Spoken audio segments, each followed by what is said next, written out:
Hai semuanya, perkenalkan nama saya Juwita Trekinanti. Di kesempatan kali ini saya akan membahas sebuah film Indonesia yang penuh makna dan sangat relevan dengan kehidupan kita sekarang, yaitu film Budi Pekerti yang disutradarai oleh Wregas Banuteja.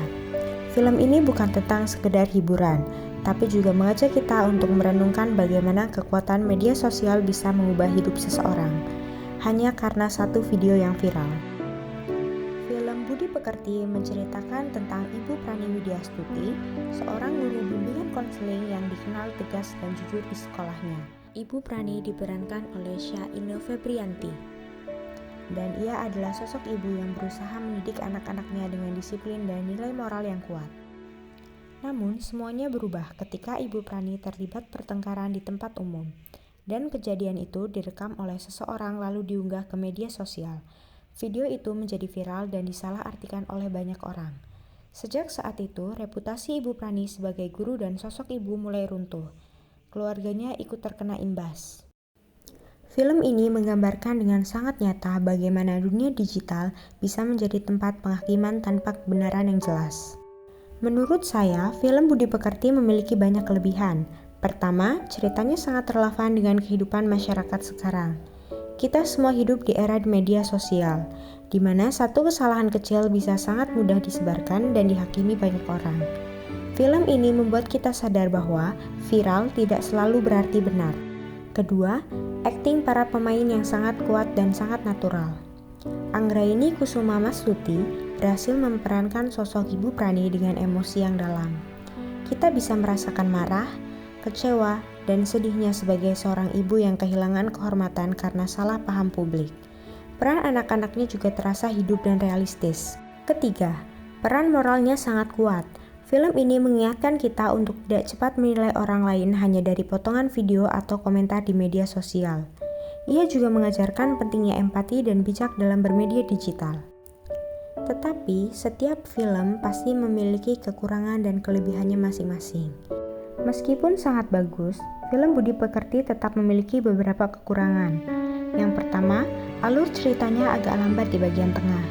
Bagi penonton yang suka cerita cepat, bagian ini bisa terasa sedikit membosankan.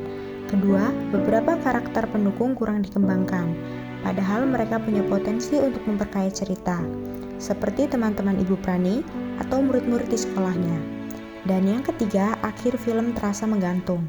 Penonton dibiarkan menebak sendiri bagaimana nasib Ibu Prani selanjutnya.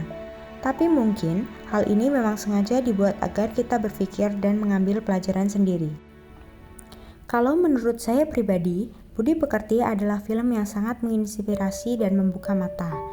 Film ini membuat saya sadar bahwa setiap orang punya sisi yang tidak terlihat di balik layar ponsel. Kita sering kali hanya menilai dari potongan video, tanpa tahu cerita sebenarnya.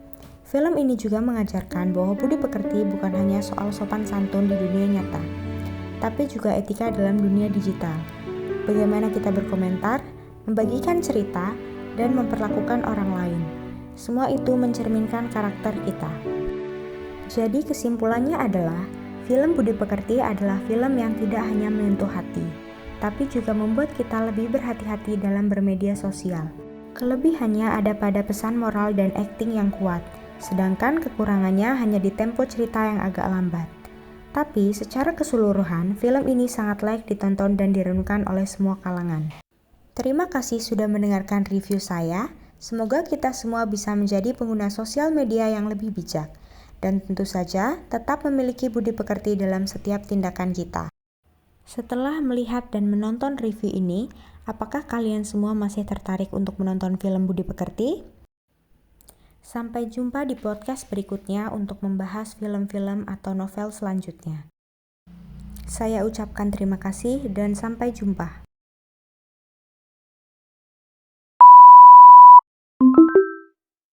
Gini ya mas, kalau ada orang yang nggak tahu aturan, ya saya ngomong dong. Masa saya diam aja? Kita berusaha untuk pura-pura nggak ada apa-apa gitu, sementara orang lain bisa seenaknya saja.